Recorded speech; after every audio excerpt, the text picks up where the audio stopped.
Practice test, page 196, part 2. Now turn to part 2.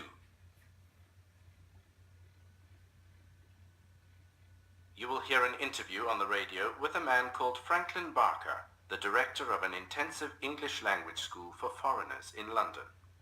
For questions 9 to 18, complete the sentences.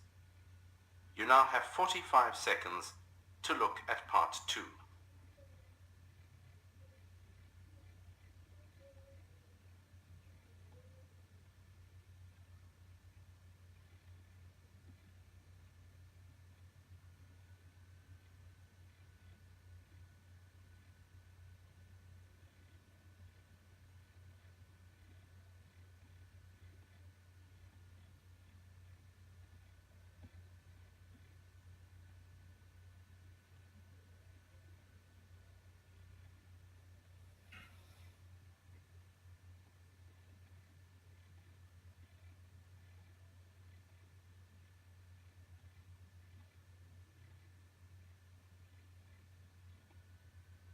I know from some of the emails that I've been getting here that some of our listeners tune into our programme because they're studying English and want to improve their language skills. So, on this week's programme, I've invited Franklin Barker, the owner and director of a language school here in London, to ask him some questions about learning English.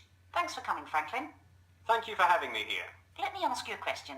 One thing I've heard so many times is something like, the only way to really learn a language well is spend some time in the country where it is spoken.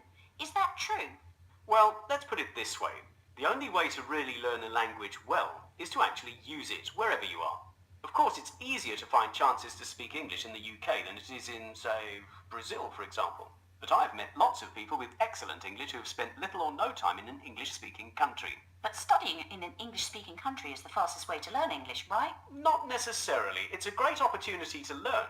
But for example, if a student from Spain comes here to study with a large group of other Spanish